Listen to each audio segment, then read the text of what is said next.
Hello everyone, welcome back to my channel. কেমন আছো তোমরা? আশা করি সকলেই খুব ভালো আছো। তোমাদের ভালোবাসা আর আশীর্বাদে আমরাও খুব ভালো আছি। আর ব্লগের শুরুতে বড়দের চরণে প্রণাম, আর ছোটোদেরকে আমার অনেক অনেক ভালোবাসা। তো দেখো, এবার চা দিয়ে কিন্তু সকালটা শুরু করলাম তা নয়, একদমই তাই। এটা হচ্ছে বিকাল টাইম, আর এখন বাজে বিকাল টাইমে ঘড়ির কাঁটায় 4:30 থেকে 4:45। তো চলো তোমাদেরকে সাথে নিয়ে আজকের ব্লগটা আমি এই টাইম থেকেই শুরু করি। তো দেখো, বিকাল টাইম হোক বা সকাল টাইম হোক, চা দিয়ে কিন্তু বাঙালিদের কাজ শুরুই হয়। আর এখানে দেখো প্রায় 5টা 10-15 কুড়ি হয়ে গেল। টুকটাক কাজ ছিল ঘরে, সেগুলোকে তো সারলাম। তার সাথে দেখো এই যে ছেলে চলে এসেছে স্কুল থেকে, একটুখানি বদমাশি চলছিল। আর এই যে জলের বোতলটা ধরিয়ে দিল আমাকে। তারপর ওর অপেক্ষা তো আমার প্রত্যেক দিন কেটে যায় সারা দুপুরবেলাটাই। সকাল টাইমের ব্লগটা তোমাদের সাথে নিত্যদিন শেয়ার করেই থাকি। এখানে দেখো আমি কিন্তু ওর জন্য হরলিক্স ঢেলে নিচ্ছি। এখানে হরলিক্সের বোতলটা আছে, কিন্তু ঢেলে নিচ্ছি বর্নভিটা। তো কখনো কখনো দেখো পাল্টে পাল্টে খাবার খাওয়ানো উচিত। কখনো কমপ্লেন দিই, কখনো হরলিক্স দিই, তো কখনো বর্নভিটা দিই, কখনো বুস্ট দিই, কোনো ঠিক থাকে না। আর প্রত্যেক দিনের বিকালগুলো আমার এইভাবেই শুরু হয় আর এইভাবেই শেষ হয়। কীভাবে শুরু হয় আর কীভাবে শেষ হয়, চলো আজকে কিন্তু সেগুলোই তোমাদের সাথে শেয়ার করছি। মূলত প্রত্যেকটা দিনের রুটিন আমার একই থাকে। কেন জানো তো, ছেলে থাকে না বাড়িতে, আর বাড়িতে কিন্তু আমি ওর জন্য সারা দুপুরটা অপেক্ষা করে থাকি। আমার কিন্তু দুপুর টাইমে একটু রেস্ট হয়, কিন্তু ঘুম আসে না। আর প্রত্যেক দিন স্কুল থেকে এসেই কিন্তু এই যে আমি এই জামাটা কিন্তু কেচে দিই। যেদিন ভুলে যাই সেদিন কিন্তু ভোরবেলাতেই আমি কেচে দিই। কেন জানো তো, এই জামাটা আমার কিন্তু অতি প্রিয়, কেন কি প্রচণ্ড পরিমাণে নরম জামাটা। আর অন্য জামাগুলো হয় একটুখানি হার্ড বলতে কি হয়, ফুল হাত কিংবা হচ্ছে কাপড়টা একটুখানি মোটা। আর আমি চাইলে আর একটা সাদা জামা কিনতেই পারি, কিন্তু আর মাত্র 6 মাসের জন্য কিনে তো কোনো লাভ নেই বলো। 3-4টে জামা হয়ে গেছে, একটু হিসাব করে চললেই হয়। সেজন্য কিন্তু ফুল হাত জামাগুলোকে স্কিপ করে দিই গরমের জন্য। আর এখন কিন্তু এই যে হাফ হাতা জামাটা এটাই পরাই। তো এটা আমি বিকাল টাইমে একটুখানি কেচে নিতে অসুবিধা নেই। একটু বর্ষার টাইম, একটু গ্রীষ্মের টাইম, তো এগুলো কিন্তু হাওয়াতে দিলে শুকিয়ে যায়। প্রত্যেক বাড়ির গৃহিণী থেকে শুরু করে প্রত্যেক বাড়ির মা, প্রত্যেকের কিন্তু রুটিনের কোনো বাধা ধরা নেই। প্রত্যেকের রুটিনের কিন্তু একই রকম নিয়ম থাকলেও তাদের কাজগুলো সে নিজের মতো করে করেই নেয়। আর কাজগুলো কি করে সে গুছিয়ে করবে সেটাও কিন্তু তার উপরে একান্তভাবেই নির্ভর করে। এটার জন্য কিন্তু কেউ প্রেশার করে না, কেন কি এগুলো তারা মেন্টালিভাবে তারা প্রিপেয়ার হয়েই থাকে যে আমাদেরকে এইভাবেই কিন্তু সংসারটাকে গুছিয়ে নিয়ে যেতে হবে।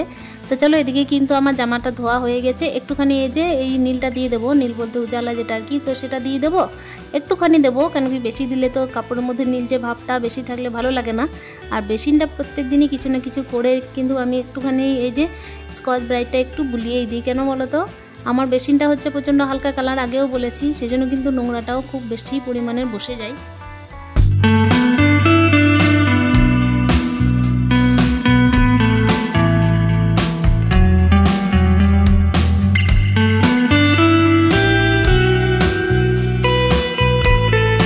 বিকাল 4:30 থেকে হচ্ছে রাত 11টা কি 11:30, এর মধ্যে কিন্তু বাড়ির বউদের অনেকটাই কাজ থাকে। অনেকটা কাজ যেগুলো থাকে এক্সট্রা, সেগুলো কিন্তু বাড়ির গুছানোর কাজ বলতে পারো। তো এই যে প্যান্টটা দেখছো, যেটা আমার ছেলে কিন্তু স্কুল থেকে পরে এলো, তো এটা আমি একটু রেখে দিচ্ছি। এখন এই মুহূর্তে আমি কাচবো না, এটা কালকে সকালে কাচা হবে, সেজন্য কিন্তু আমি এই মুহূর্তে বাইরে বের করলাম না। আর জামাটা তো ওই যে দেখতেই পাচ্ছ একটু অন্ধকার রয়েছে ডাইনিংয়ে, ওখানে কিন্তু আমি মিলে দিয়েছি, চেয়ারের মধ্যে একটু জল ঝরতে দিয়েছি। বাইরে একটু পরিমাণ বৃষ্টি হচ্ছিলো, ওই জন্য কিন্তু বাইরে হাওয়ার মধ্যে দিলাম না। হাওয়ার মধ্যে দিলে কিন্তু ভিজে যাওয়ার চান্সটা একটু বেশি, তাই না? তো এখানে জলটা একটুখানি ঝরে যাক, তারপর কিন্তু আমি খাটের ওপরে ফ্যানে দিয়ে দেবো।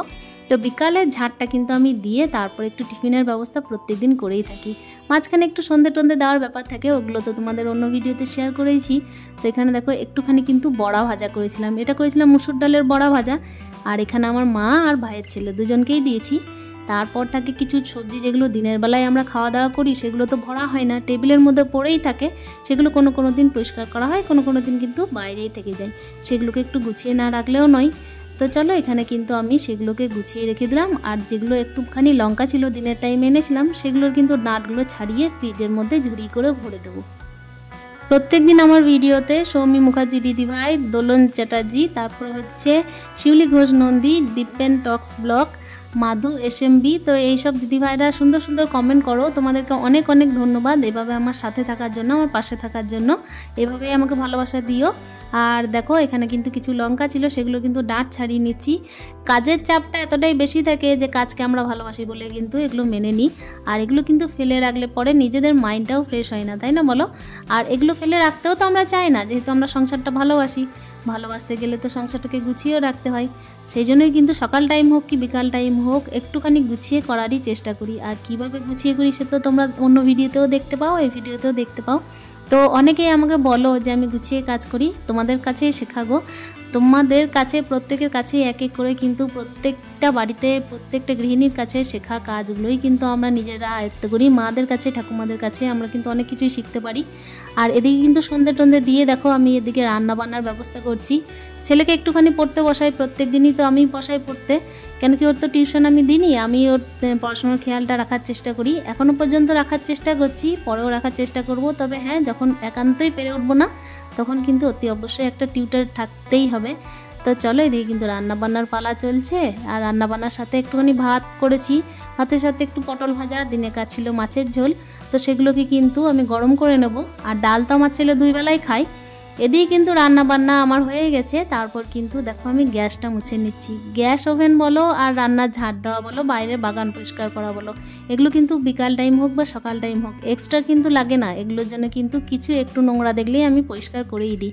আর যেহেতু এখন বৃষ্টির টাইম বলে কিন্তু বিকাল টাইম এখন জলটাও দিচ্ছি না গাছে, কেন কি গাছের জন্য জল তো দেওয়ার দরকার পড়ে না।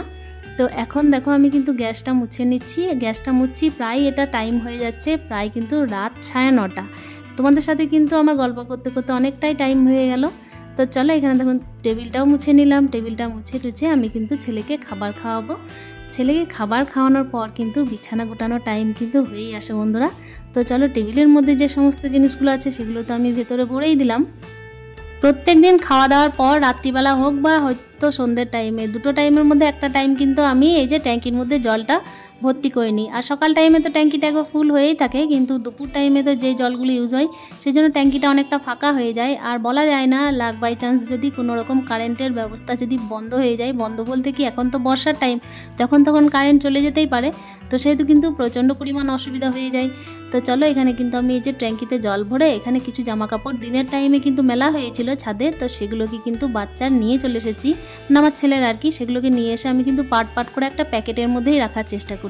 কেন জানো তো, রাখলে না বাচ্চা ছেলের জামা কাপড় তো ছোটো, সেই জন্য কিন্তু হারিয়ে যাওয়ার চান্সটা অনেকটাই কম থাকে। তারপর কিন্তু ওর জন্য এই যে ছোটো আলমারিটা কিনেছি, সেখানেই কিন্তু ভরে দিই। আর ওকে কিন্তু আমি চেষ্টা করি জামা কাপড় থেকে শুরু করে সমস্ত কিছু আলাদা রাখার। আর এই দেখো ব্যাগটা আমি গুছিয়ে নিচ্ছি, ছেলে কিন্তু ব্যাগ গুছিয়েই নেয়। রুটিন দেখে এখন আমি চেষ্টা করি, ওকে বলে দিয়েছি যে রুটিন দেখে তুমি কিন্তু নিজের ব্যাগটা নিজে গুছাবে। কিন্তু হ্যাঁ, মা হিসেবে আমার একটা কর্তব্য থেকেই যায় যে আমি ওর ব্যাগটা কিন্তু একবার না একবার চেক করি, যাতে কোনো রকমের ভুল ভ্রান্তি হলে আমি যেন সেটা শুধরে দিতে পারি। তো চলো, এবার কিন্তু ওর খাওয়া দাওয়া শেষ হয়ে গেছে, মানে কমপ্লিট হয়ে গেছে আর কি। তারপর ওর জন্য আমি বিছানাটা করে দিচ্ছি। আমি কিন্তু ওর বিছানা কমপ্লিট করার পরে একসাথে দুজন মিলে একসাথে শুয়ে পড়ি না, কেন কি ছেলেকে আগে শুতে দিয়ে দিই। তারপর কিন্তু আমার অনেকগুলো এক্সট্রা কাজ থাকে। এক্সট্রা কাজের মধ্যে এডিটিং থাকে ফোনের, তার সাথে হচ্ছে বাড়ির কিন্তু টুকটাক পরিষ্কার পরিচ্ছন্ন করারও অনেক ব্যাপার থাকে।